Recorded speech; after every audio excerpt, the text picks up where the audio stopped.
पत्रकार विक्रम जोशी की इलाज के दौरान मौत हो गई है। विक्रम को बदमाशों ने परसों रात गोली मारी थी। विक्रम ने बदमाशों के खिलाफ अपनी भांजी से छेड़छाड़ का मुकदमा दर्ज कराया था। गोली उनके सिर में मारी गई थी। विक्रम के साथ उस समय उनकी बेटियां भी मौजूद थी। इस मामले में अब तक 9 आरोपी गिरफ्तार किए गए हैं। पूर्वी लद्दाख में पैंगोंग झील के पास फिंगर 5 पर चीन के सैनिक अब भी मौजूद हैं। सूत्रों के मुताबिक कमांडर स्तर की 4 दौर की बातचीत के हफ्ते भर बाद भी फिंगर 5 से चीन ने सैनिकों को नहीं हटाया है। कमांडर स्तर की बातचीत में बनी थी सेना के पीछे हटने पर सहमति। चीन की गतिविधियों पर नजर रखने के लिए नौसेना के MiG-29 के लड़ाकू विमान को नॉर्दर्न सेक्टर में भारतीय वायुसेना के बेस पर तैनात किया जाएगा। सरकार के सूत्रों के मुताबिक पूर्वी लद्दाख में LAC के पास इसका इस्तेमाल किया जा सकता है। अमेरिका के रक्षा मंत्री का कहना है कि अमेरिका LAC पर भारत और चीन के बीच तनाव पर नजर बनाए हुए है। एस्पर ने कहा कि चीन सेना की गतिविधियां क्षेत्र में अस्थिरता पैदा कर रही है। साथ ही उन्होंने कहा कि अमेरिका खुश है कि भारत और चीन तनाव कम करने की कोशिश कर रहे हैं। आज दिल्ली में वायुसेना भवन में भारतीय वायुसेना के कमांडर्स की 3 दिन की बैठक शुरू होगी। वायुसेना अध्यक्ष air chief marshal RKS Bhadauria बैठक में मौजूद रहेंगे। बैठक में LAC पर चीन के साथ तनाव और रफाल विमानों की तैनाती पर चर्चा हो सकती है। बैठक की थीम है अगले दशक में भारतीय वायुसेना। प्रधानमंत्री नरेंद्र मोदी आज इंडिया आइडियाज समिट को संबोधित करेंगे। अमेरिका भारत व्यापार परिषद सम्मेलन को आयोजित कर रहा है। सम्मेलन की थीम है बेहतर भविष्य का निर्माण। सम्मेलन में दोनों देशों के बीच व्यापार और सहयोग पर चर्चा की जाएगी। NCERT की 12वीं कक्षा के राजनीतिक विज्ञान की किताब में छात्र अब जम्मू कश्मीर में अलगाववाद की जगह अब अनुच्छेद 370 के खात्मे के बारे में पढ़ेंगे। NCERT ने जम्मू कश्मीर में अलगाववादी राजनीति से जुड़े हुए पैराग्राफ को हटा दिया है। 2020 और 21 सत्र के लिए किताब में स्वतंत्रता के बाद राजनीति चैप्टर में संशोधन किया गया है। अयोध्या में 5 अगस्त को श्रीराम मंदिर के लिए होने वाले भूमि पूजन से पहले 3 अगस्त से पूजन उत्सव शुरू होगा। 3 अगस्त को मंदिर की आधारशिला कार्यक्रम की शुरुआत गणपति पूजन से होगी। भूमि पूजन के लिए देश की पौराणिक नदियों और रामेश्वरम से जल और मिट्टी लाई गई। शिवसेना अध्यक्ष उद्धव ठाकरे 5 अगस्त को अयोध्या में राम मंदिर के भूमि पूजन में शामिल होंगे। शिवसेना नेता संजय राउत ने इसकी पुष्टि करते हुए कहा कि शिवसेना का अयोध्या राम मंदिर से भावनात्मक, धार्मिक और राष्ट्रीय नाता है।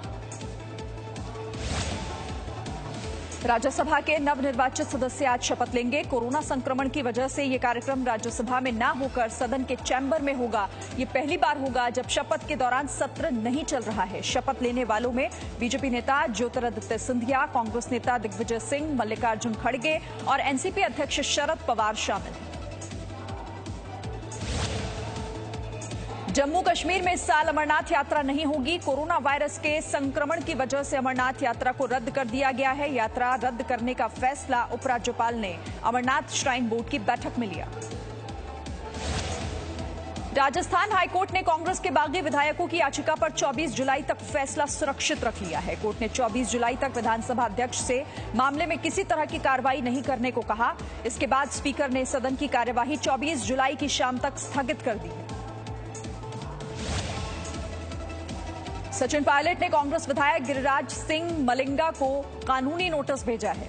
कांग्रेस विधायक मलिंगा ने सोमवार को आरोप लगाया था कि तत्कालीन उप मुख्यमंत्री सचिन पायलट के आवास पर उनसे कांग्रेस छोड़कर बीजेपी में शामिल होने के लिए 35 करोड़ रुपयों की पेशकश की थी। पश्चिम बंगाल की मुख्यमंत्री ममता बनर्जी ने भी बीजेपी पर आरोप लगाया कि वो उनकी सरकार गिराना चाहती है। ममता ने चुनावी वादा करते हुए कहा कि अगर उनकी सरकार रही तो लोगों को सिर्फ जून 2021 तक नहीं, पूरी उम्र मुफ्त में राशन, इलाज और शिक्षा मिलेगी।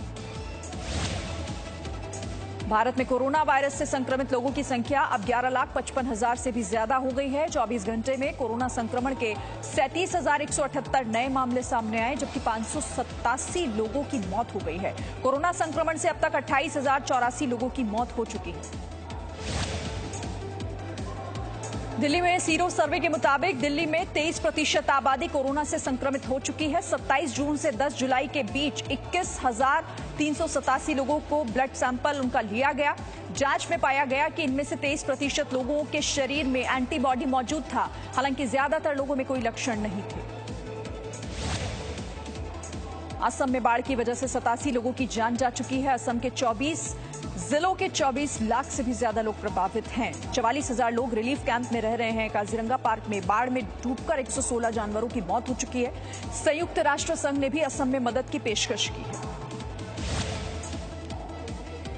बिहार के 4 जिलों में आकाशीय बिजली गिरने से 10 लोगों की मौत हो गई। नालंदा में 3, जमुई में 2, नवादा में 1 और बांका जिले में 4 लोगों की मौत हुई है।